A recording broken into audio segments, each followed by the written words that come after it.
수요 예배 때 우리가 함께 모여서 예배 드림으로 하나님이 그 예배를 응답하시고 그 예배에서 말씀하시고 그 예배를 통하여 하나님이 길을 보여주신다고 우리가 말씀을 전했는데, 그날 신천지 사건이 대규모로 터졌습니다.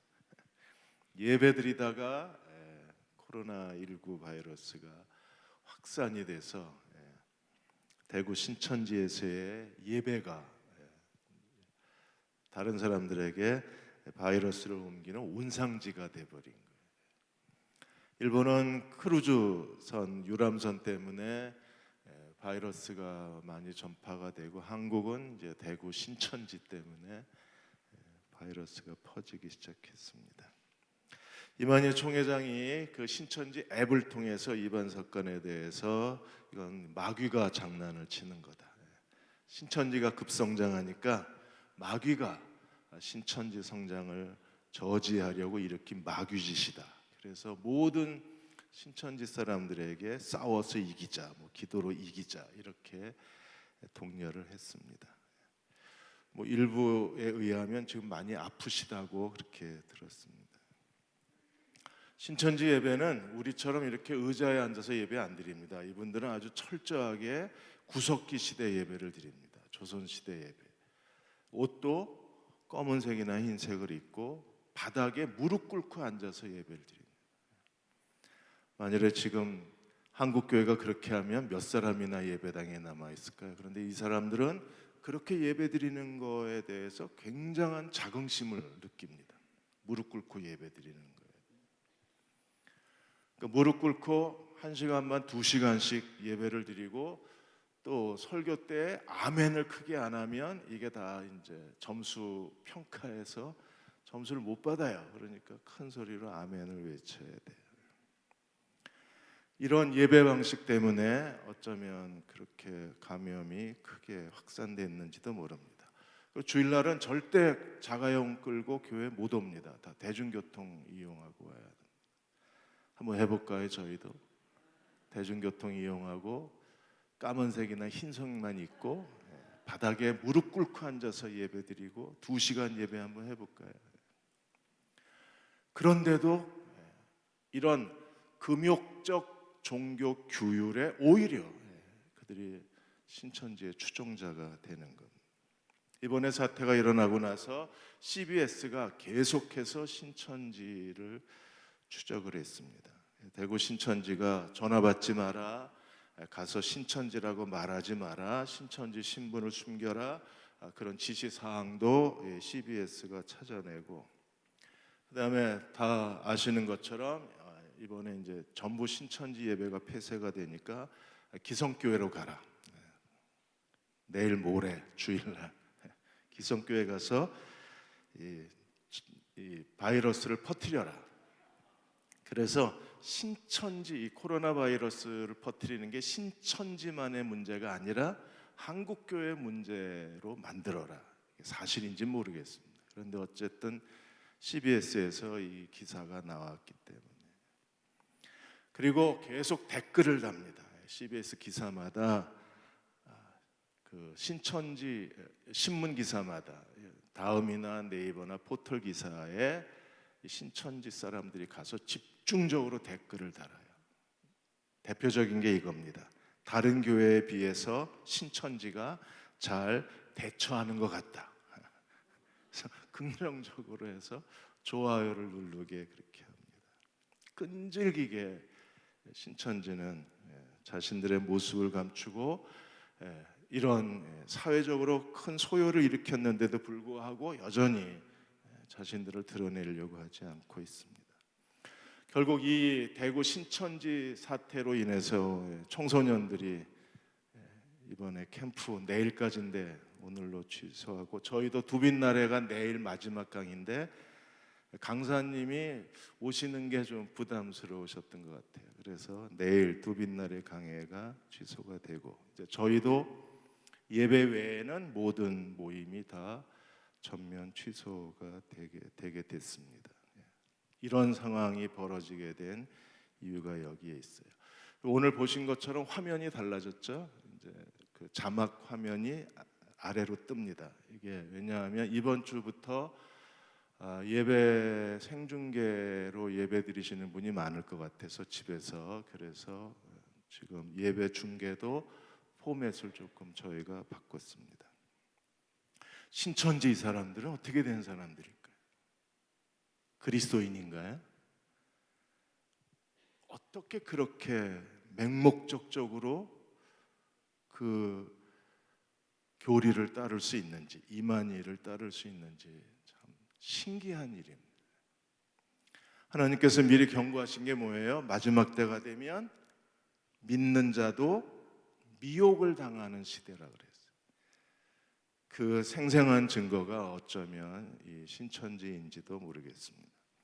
누가 진짜 그리스도인일까요? 나는 죽고 그리스도는 살고. 그러니까 바울이 빌립보서에서 계속 강조한 게 뭐예요? 내가 사는 것이 그리스도라. 그러니까 내 안에 그리스도가 사시는 것이라. 어떤 사람이 나는 죽고 그리스도가 사는 사람인가? 진짜 그리스도인은 누구인가? 로마서 2장 28절 29절에서 바울이 이렇게 말했습니다. 무릇 표면적 유대인이 아니요 표면적 육신의 할례가 아니다. 그러니까 겉으로 드러난 유대인이라는 여러 가지 조건들, 그리고 겉으로 드러난 육체가 할례가 아니라 누가 진짜 유대인이에요? 29절에 오직 이면적 내면적 유대인이고 할례는 어디에 해야 돼요? 몸에다 하는 게 아니라 마음에 할지니 영에 있고 율법의 조문에 있지 아니한 것이라. 그럼 칭찬이 어디서 옵니까? 사람에게서 오는 게 아니라 하나님으로부터 칭찬이 온다 그랬어요. 그래서 표면적 유대인, 내면적 유대인, 육체의 할례, 마음의 할례, 사람의 칭찬, 하나님의 칭찬. 오늘도 마찬가지입니다. 오늘도 내면적 그리스도인이 진정한 그리스도인이에요. 그들은 어떤 사람들입니까? 마음의 할례를 행한 사람들. 그 사람 마음에 할례를 행한 참 할례당인지 아니면 그냥 형식적 그리스도인인지, 그냥 교회만 다니는 사람인지 아니면 진정한 주님의 제자인지 우리가 어떻게 알 수 있어요? 오늘 4장 4절에서 7절까지 세 가지 증거가 있어요. 세 가지 증거. 이 세 가지 증거가 있는 사람들이 리얼 크리스찬입니다. 그들이 마음의 할례를 행한 사람들입니다. 그들이 이 시대의 진정한 주님의 제자들입니다. 그 첫 번째 증거 4장 4절에 주 안에서 항상 기뻐하라. 내가 다시 말하노니 기뻐하라. 주 안에서 기뻐하라. 기뻐하다 카이레테라는 단어는 어떤 단어예요? 어떤 상황에서도 어떤 처지에서도 어떤 환경에서도 오직 끊임없이 기뻐하는 사람입니다.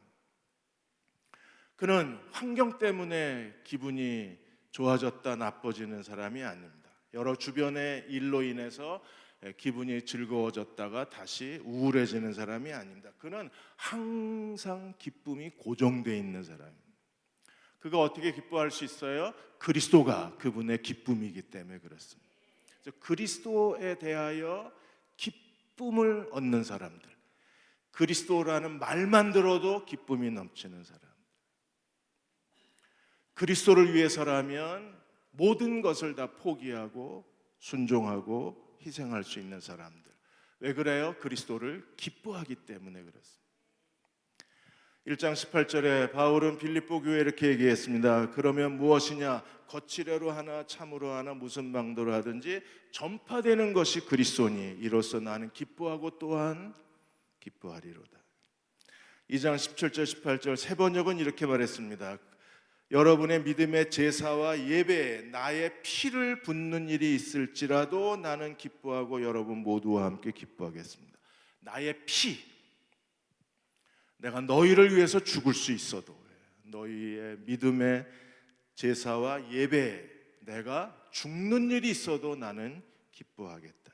그리고 18절에 여러분도 이와 함께 나와 같이 기뻐하자. 그 기쁨이 어디서 왔어요? 주님에게서 오는. 돈 좋아하는 사람은요, 돈 생기면 기쁘겠죠. 놀기 좋아하는 사람들은 놀 기회만 생기면 기쁠 겁니다. 술 먹기 좋아하는 사람들은요, 술 마실 틈만 생기면 좋아할 겁니다. 그러나 그리스도를 기뻐하는 사람들은요, 그리스도가 계신 것만으로도 그들은 기쁜 사람이에요. 그러니까 돈이 있던 없던, 삶의 여유가 있던 없던 아무 상관이 없어요. 그냥 주님이 내 곁에 계시면 주 안에서 기뻐할 수 있는 사람들, 그들이 그리스도의 참된 제자들입니다. 그래서 칼빈은 이렇게 말했습니다. 그리스도가 그들의 기쁨의 근본이다, 기쁨의 원인이라고 그랬습니다. 잔 파이퍼는 그가 어느 날 예수 그리스도를 따르려면 자기를 부인하고 자기 십자가를 지고 그리스도를 따르라는 말씀을 듣고 생각했습니다. 사람이 자기 의지로 자기를 부인할 수 있나? 내 의지로 나를 부인할 수 있어요? 잔 파이퍼 목사는 그건 불가능하다. 인간인 이상 내가 어떻게 나를 부인해요?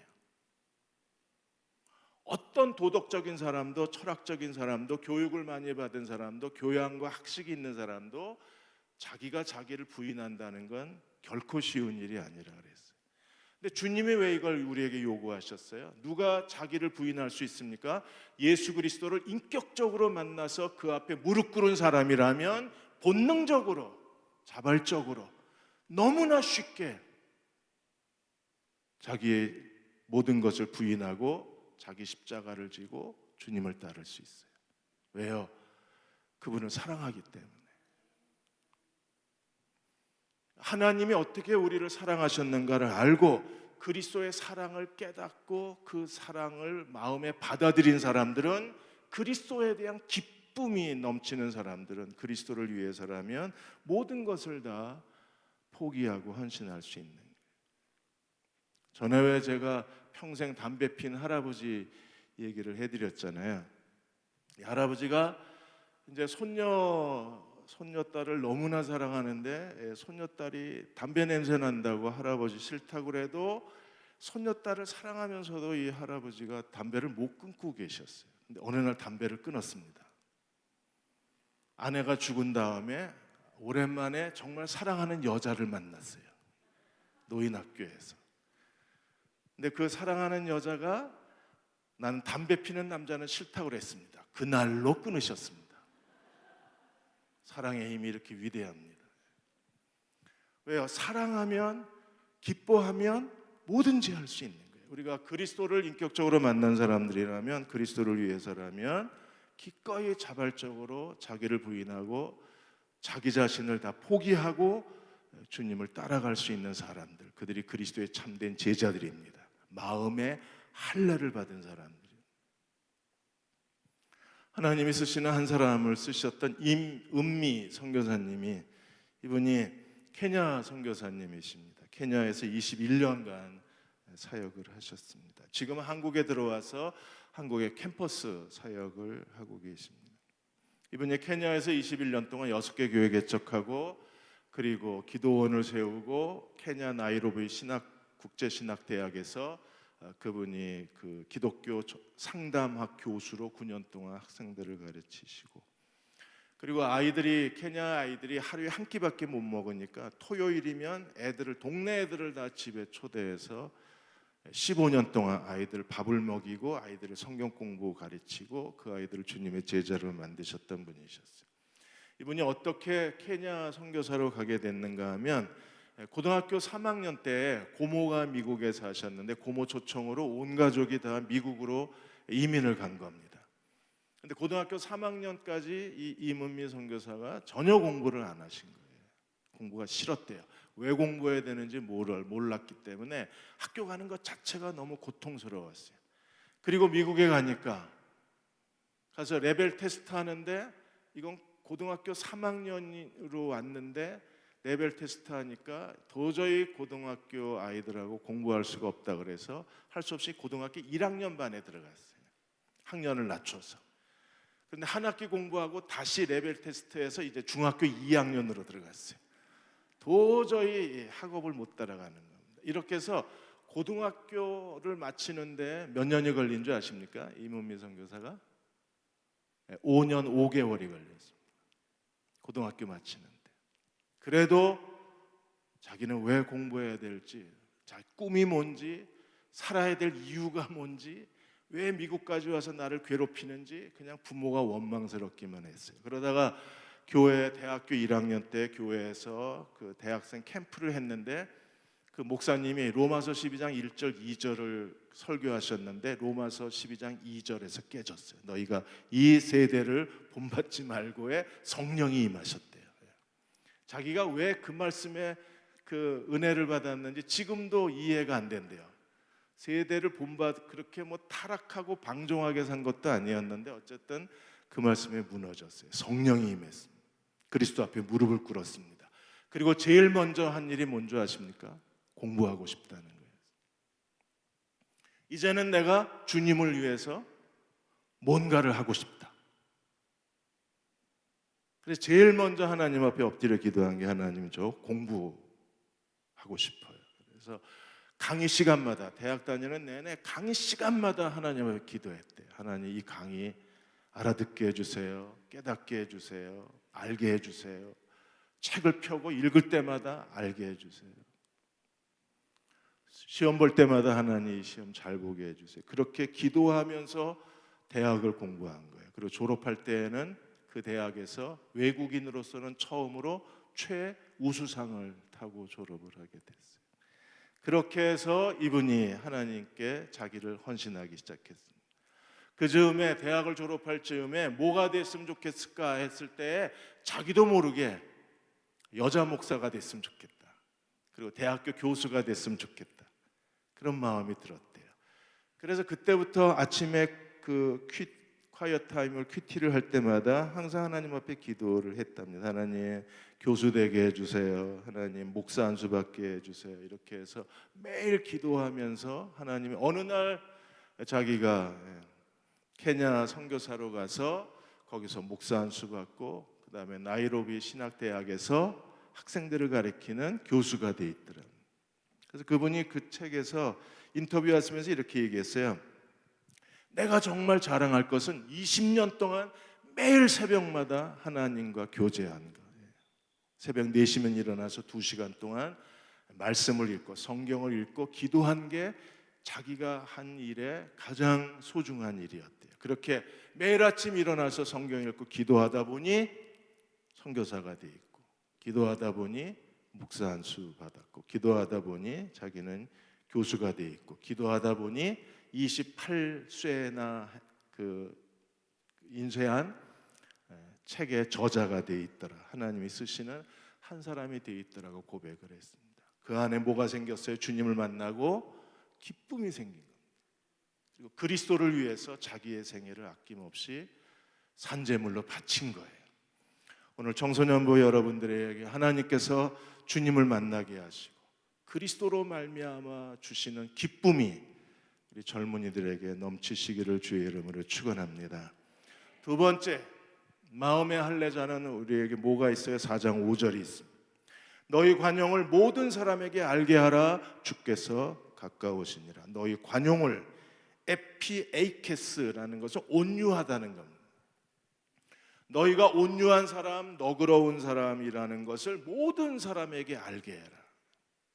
어떻게 모든 사람에게 우리가 온유하고 관용한 사람이 될 수 있나요? 어떤 사람은 정말 싫어요. 어떤 사람은 너무 나를 부담스럽게 합니다. 어떤 사람은 내게 너무 고통을 가져다 줍니다. 어떤 사람은 내 인생에 없었으면 하고 바라는 사람이 있습니다. 어떤 사람은 그 사람 때문에 내 인생이 다 소중한 걸 잃어버린 것 같은 사람이 있을 거예요. 행복한 사람도 있지만 괴로운 사람도 있습니다. 그런데 성경은 우리에게 뭐라고 말합니까? 모든 사람에 대해서 온유하라고 해요. 모든 사람에게 관용하라고 합니다. 왜 그래야 될까요? 기쁨은요, 주 안에서 항상 24시간 기뻐해라. 관용은 모든 사람, 네가 좋아하는 사람뿐 아니라 네가 싫어하는 사람에 대해서도 관용해라. 온유해라. 너그러워라. 신사다워라. 왜 우리가 그렇게 해야 되나요? 하나님은 어떤 사람을 통해서 우리의 인생의 길을 여실지 모르기 때문에 우리가 모든 사람에 대해서 다 관용을 베풀어야 합니다. 대표적인 사람이 누구예요? 요셉이 대표적인 관용의 사람입니다. 요셉은요, 형들이 요셉을 미워했어요. 형들이 요셉을 죽이려고 했어요. 땅에 파묻으려고 했습니다. 그러다가 형들이 요셉을 이스마엘 장사꾼에 팔았습니다. 이런 형들에 대해서 관용할 수 있나요? 관용하기 어렵습니다. 그러나 관용해야 합니다. 왜요? 그 형들 때문에 하나님이 요셉의 인생의 무대를 옮겨 놓으셨기 때문에. 그리고 보디발 장군의 아내가 유혹했습니다. 그래서 요셉이 그 유혹을 물리쳤어요. 도망가 버렸습니다. 보통은 여자가 옷을 벗고 도망가는데 이번에는 남자가 옷을 벗고 도망갔어요. 요셉이 옷을 벗고 도망갔습니다. 그리고 보디발 장군의 아내가 유혹한 여자가 도리어 요셉에게 누명을 씌웠습니다. 그리고 보디발 장군의 그 정치범들이 갇히는 그 지하 감옥에 갇혀버렸어요. 억울한 일이 벌어졌어요. 그러나 요셉은요, 이 자기를 억울하게 누명 쓰게 만든 보디발 장군의 아내에 대해서도 관용해야 됐어요. 왜요? 그 감옥에서 술 맡은 관원장을 만나서 바로 앞에 설 수 있게 만들어준, 결정적으로 요셉의 인생에 기회를 만들어준 사람이 누구예요? 보디발 장군의 아내입니다. 어떤 때에는 이 사람이 내 인생에 무슨 의미가 있지라고 생각하는 그 사람 때문에 길이 열리는 거예요. 그래서 성경은 모든 사람에게 관용하라는 거예요.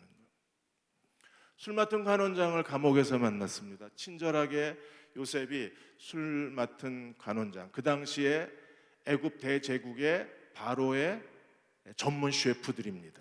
한 사람은 음식 셰프고 한 사람은 술을 만드는 셰프였습니다. 그런데 어떤 일이 벌어졌어요? 그들이 꿈을 꾸고 요셉이 꿈을 해석해서 떡 맡은 관원장은 3일 만에 처형당하고 술 맡은 관원장은 복직이 됐습니다. 그때 요셉이 뭐라 그랬습니까? 나 억울하게 갇혔으니까 나를 기억해달라 그랬는데 술 맡은 관원장이 잊어버렸어요. 왜요? 워낙 술을 많이 마셔서 이게 기억력이 없어진 거예요. 알코올 중독자였을 거예요 아마. 맨날 찍어 먹어봐야 되니까 기억력을 다 잃어버렸어요. 그래서 요셉을 잊어버렸어요. 요셉이 부탁을 했는데, 정중하게 부탁했는데 2년 동안 잊어버렸어요. 요셉이 어떻게 했습니까? 청와대 거기다 청원했나요? 술 맡은 관원장을 잘라달라고? 내 부탁을 들어주지 않았다고? 요셉은요, 그 술 맡은 관원장에 대해서도 관용해야 됐었어요. 왜요? 그가 요셉을 바로 앞에 세워준 결정적 안내자였기 때문에. 2년 동안 잊었습니다. 얼마나 서운했겠어요? 우리 같으면요, 서운해서 얼굴도 안 쳐다봤을 겁니다. 그러나 하나님은 어떻게 하셨어요? 그 서운한 사람을 통해서 요셉의 마지막 징검다리를 놓게 해주신 거예요. 그래서 관용하라는 겁니다. 우리가 관용해야 될 더 중요한 이유가 있습니다. 무엇 때문에 관용해야 돼요? 주께서 가까우시니라 그랬어요. 그리스도가 재림의 날이 가까웠기 때문에 그렇습니다. 칼빈은 관용에 대해서 이렇게 얘기했습니다. 손해를 당하고 시련을 당해도 쉽게 동요하거나 넘어지지 않고 마음의 평정을 유지하는 영적 인내가 관용이라 그랬어요. 영적 인내. 요셉은 끝까지 참았습니다. 그리고 마침내 하나님이 그를 세워놓으실 수 있었어요. 신약학자 켄트도 이렇게 얘기했습니다. 관용이란 무엇인가? 자신의 당연한 권리를 포기하고 다른 사람에게 너그럽게 대하는 태도다. 당연한 권리. 요셉은 형들에게 복수할 당연한 권리가 있어요. 그런데 복수를 포기하고 형들에게, 물론 몇 개의 그 덫을 놔서 함정을 파서 형들로 하여금 자기 죄를 깨닫게 하고, 형들이 자기의 죄를 깨달았을 때 요셉이 어떻게 했어요? 용서를 베풀어 주었어요. 그게 너그럽게 대하는 태도라고 얘기를 했습니다. 언젠가 주님이 다시 오시면 우리가 사람에 대해서 우리 모든 부정적인 것들을 하나님이 책망하실 거예요. 왜냐하면 어떤 사람도 그 사람이 나에게 친절하던 내게 악을 행하던 하나님은 그 사람을 통해서 내 인생을 완성시켜 주시는 분이시기 때문에 우리는 모든 사람들에 대해서 관용을 베풀어야 할 의무가 있는 거예요. 야고보서 5장 8절 9절에도 이렇게 얘기했습니다. 여러분은 오래 참고 마음을 굳게 하십시오. 세 번역입니다. 주님이 오실 때가 가까이 왔습니다. 주의 재림을 기다리는 사람이라면 어떻게 해야 돼요? 마라나타, 아멘, 주 예수의 오시옵소서. 기다리는 사람은 어떻게 해야 합니까? 오래 참고 마음을 굳게 하라고 그랬어요. 왜요? 9절, 형제자매 여러분, 심판을 받지 않으려거든 서로 원망하지 마십시오. 보십시오, 심판하시는 분이 문 앞에 서 계신다 그랬어요. 나에게 정말 악을 행한 사람은 하나님이 심판하실 거예요. 책망하실 겁니다. 야단치실 거예요. 너 왜 그랬냐고 주님께서 꾸짖으실 거예요. 그러나 그 사람 때문에 하나님은 내 인생에 새로운 기회를 만들어 주실 수 있는 거예요. 그래서 우리는 모든 사람들에 대해서 관용해야 합니다. 중학생 여러분, 엄마 아빠에 대해서 관용하셔야 돼요. 힘들어하지 말고. 그게 하나님이 우리에게 새로운 성숙을 가져오고 인생의 기회를 만들어 주시기 때문에 그렇습니다. 지난번에 밥소르기 목사님이 하나님이 당신의 이야기를 쓰고 계신다, 이 책에 대해서 그 야구장 사건 간증을 드렸습니다. 밥소르기 목사님은 찬양 인도자요, 탁월한 예배 세미나 강사예요. 그리고 설교자입니다. 무엇보다도 그 피아노 연주와 예배 인도에 탁월한 능력을 갖고 계신 분이십니다. 이분이 엘림 성경학교의 음악 감독이시고 뉴욕의 시온 펠로우십 교회에 13년 동안 담임 목사를 하셨던 분이셨어요. 그래서 1992년 5월에 갑자기 뭐가 걸린 느낌이 들어서, 그래서 병원에 가서 그 검사한 결과 후두 접촉성 유가종이라는 이 희귀병이 걸린 거예요. 그래서 성대 대부분의 능력을 다 상실해 버립니다.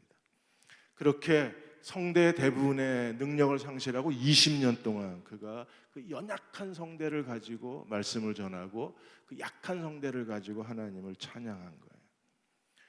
그러는 동안에 하나님이 성대를 완전히 치유해 주시지 않고 여전히 성대는 연약한 상태에 머물러 있었어요.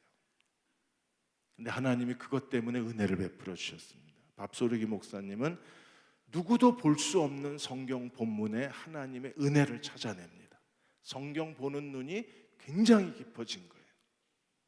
그래서 성대에 강한 목소리는 없지만 성경 해석에 강한 힘을 얻으신 거예요.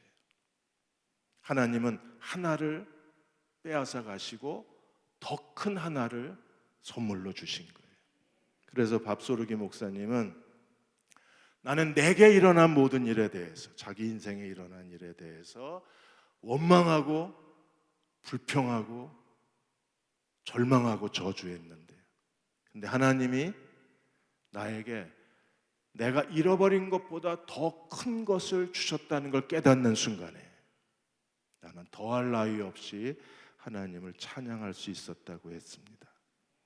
그분은 성경을 보는 해석에 눈이 깊어졌을 뿐 아니라 누구도 쓸 수 없는 은혜의 책을 쓰시기 시작한 거예요.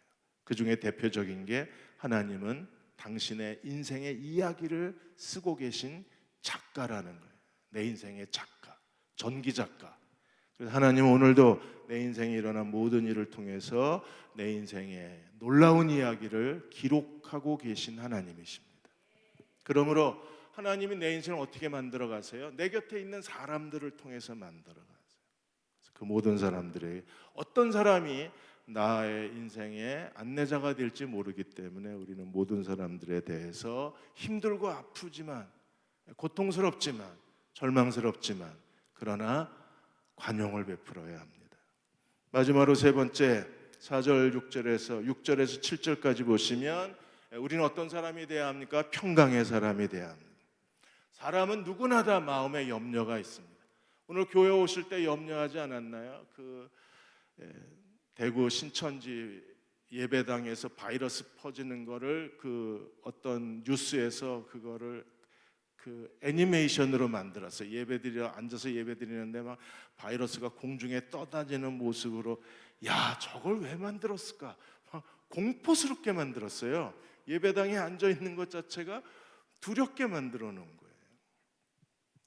그 애니메이션 그 그래픽을 보고 누가 와서 예배드릴 생각이 들겠어요? 막 공중에 막 반딧불처럼 그 바이러스가 막 떠다니는데 꼭 그 내 목구멍으로 들어올 것 같고 폐로 들어올 것 같은데 거기 앉아서 예배드리는 게 쉬운 일이 아니잖아요.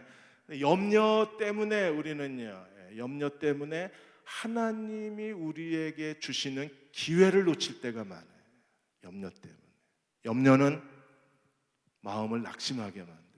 염려는 마음을 어둡게 만듭니다. 염려는 영적 침체를 가져옵니다. 염려는 사람을 무기력해 만듭니다. 만일에 오늘 내가 어떤 사람을 만나야 되는데 그 사람을 만나러 가는 게 우울증이 오고 몸이 무거워져서 아예 오늘 누굴 만나기로 약속을 했는데 내가 스스로 나태해져서 게을러서 몸이 무거워서 그 사람을 안 만났어요. 그런데 하나님의 계획 속에는 내가 그 사람을 만나서 그 사람을 통해서 하나님이 나의 다음 인생의 계획을 알려주실 그런 하나님의 계획이셨는데 내가 그 사람을 만나는 걸 거부함으로 하나님의 계획이 좌절될 수가 있어요. 그래서 염려처럼 두려운 게 없습니다. 그 염려는 어떻게 해야 합니까? 6절에 보시면 아무것도 염려하지 마라. 4절에 항상, 5절에 모든 사람, 6절에 모든 일. 모든 일에 대해서 우리는 어떻게 해야 돼요? 염려하지 말고 염려를 이겨낼 수 있는 단 하나의 방법은 무엇입니까? 기도와 간구로 너희 구할 것을 감사함으로 하나님께 아뢰라. 기도만이 염려를 이겨낼 수 있어요. 염려하지 말라고 했을 때 메덴 메립나테라는 단어는 염려를 중지해라. 염려하는 걸 중단시켜라. 염려하는 걸 멈춰라 그랬어요. 멈춰라. 염려를 누가 멈출 수 있어요? 기도하는 사람만이 염려를 멈출 수 있습니다. 오늘 밤 기도하시고 염려를 멈추시기를 축원합니다. 기도하고 나서 또 기어이 가서 염려하고 앉았어요. 기껏 기도하고 집에 가서 TV 보면서 또 염려를 합니다. 어떻게 될까? 뭘 해야 될까? 뭐하러 오셔서 기도하셨어요? 정말 우리가 마음을 다해서 기도하면 기도는요 우리의 염려를 아예 뿌리째 뽑아버려요. 뿌리째 뽑아서 아예 던져버리기 때문에 우리는 염려로부터 완전한 자유 해방을 얻을 수 있습니다. 염려에서 마음이 벗어나면 어떤 일이 벌어집니까? 7절에 하나님의 평강이 모든 지각에 뛰어나신 하나님의 평강이 너희 마음을 지키시리라. 모든 지각에 뛰어난 그 하나님의 평강이 우리 마음과 생각을 지키신다면, 지키신다는 게 뭐예요? 보초 쓰신다는 겁니다. 지키신다는 건 하나님이 파수꾼이 되셨다는 거예요. 지키신다는 건 하나님이 우리를 보호하시고 지시하신다는 거예요. 그렇다면 염려에서 벗어나야 비로소 하나님이 우리에게 하시는 말씀을 들을 수 있는 거예요. 우리가 그 말씀을 들었을 때 순종만 하면 하나님은 우리의 생애에 기적을 행하시고 새로운 길을 열어주시고 놀랄만한 일을 이루어내실 수 있는 거예요. 이스라엘 백성이 홍해바다 앞에 갔을 때 앞에는 그 황토빛 홍해가 넘실거리고 뒤에는 바로의 군대가 쫓아오고 양옆에는 거대한 산맥이 가로막혀 있고 60만 3,550명 200만 명의 사람들이 바닷가 앞에 있는데 앞으로도 갈 수도 없고 뒤로 도망갈 수도 없어요. 그때 모세가 어떻게 했습니까? 하나님 앞에 엎드렸습니다. 모세가 왜 엎드렸을까요? 정말 두려웠을 것 같아요. 제가 볼 때 얼마나 두려웠을까. 모세가 두려워서 엎드려 있을 때 하나님 모세에게 나타나셔서 뭐라고 그러셨습니까? 네가 왜 엎드려 있느냐. 그리고 뭐라고 말씀하셨어요? 지팡이를 내어 밀고 바다를 향하여 지팡이를 내어 밀어. 내가 오늘 너에게 구원을 보여주리라. 그리고 하나님은 바다를 여시고 바다 밑에 한 번도 지나가 보지 않았던 새로운 길을 만들어내셔서 이스라엘 백성이 홍해를 건너가게 하신 하나님이셨어요. 기도로 염려를 걷어내면, 염려가 마음에서 사라지면 하나님의 지시가 들려요. 하나님의 뜻이 보입니다. 왜요?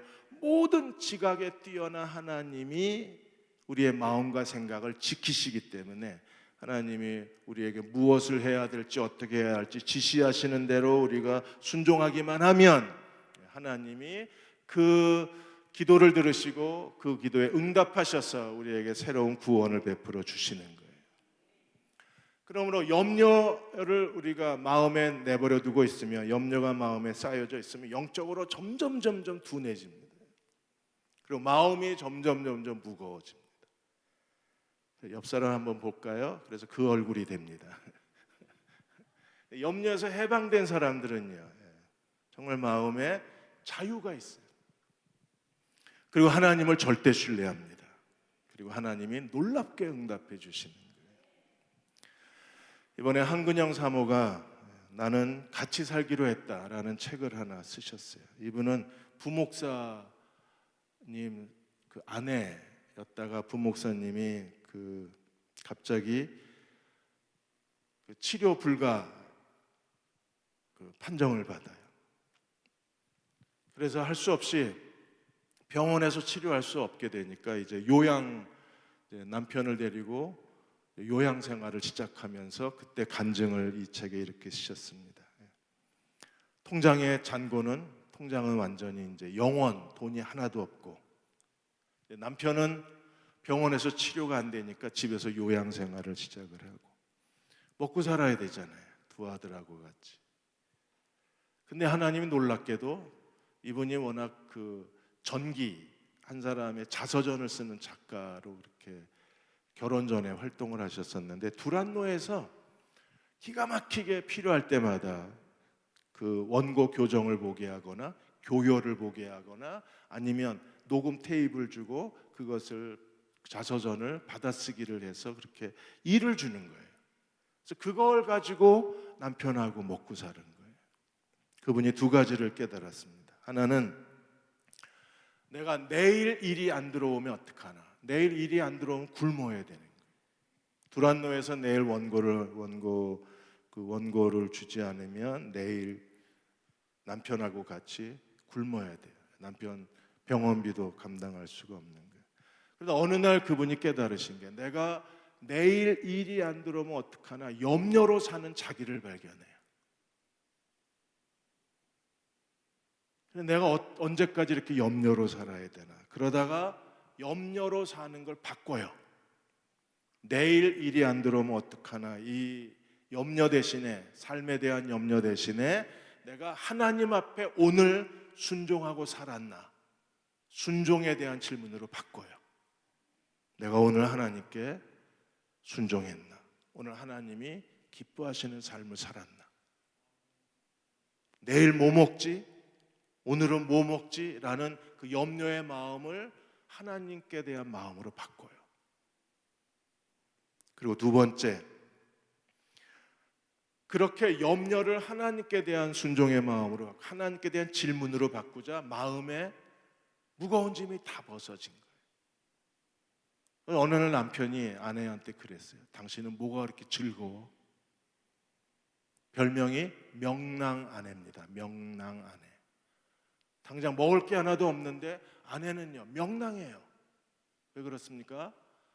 드디어 발견한 거예요. 뭘 발견했어요? 하나님이 모든 공급자는 하나님이심을 깨달은 거예요. 지금까지 하루하루 살아온 게, 남편은 요양을 했는데도 병이 전혀 나아지지 않았어요. 여전히 남편의 병세는 점점 힘들어져요. 그럼에도 불구하고 하나님이 때마다 일용할 양식을 주시고 사람들을 통해서 하나님께서 필요한 것을 주시는 아버지이심을 깨달아요. 그리고 그 하나님 앞에 무릎을 꿇었어요. 그리고 2008년도에 남편이 건강이 좋아져서 인천에서 교회를 개척합니다. 그러니까 염려가 벗어져야 우리가 비로소 영적 자유를 얻어요. 자유를 얻고 지각에 뛰어나신 하나님, 모든 지각에 뛰어나신 하나님, 그분에게는 계획이 있으시고, 그분은 길을 열어주실 수 있고, 그분에게는 해결 방법이 있고, 그분은 우리를 도우실 수 있는 분이십니다. 우리의 마음과 생각을 지켜주신다 그랬어요. 그 믿음으로 살아갈 때 하나님이 기적을 행하여 주시는 겁니다. 그 하나님의 평강이 우리 마음을 지키고 하나님의 평강이 우리 마음을 채우시는 저와 여러분 되시기를 주의 이름으로 축원합니다.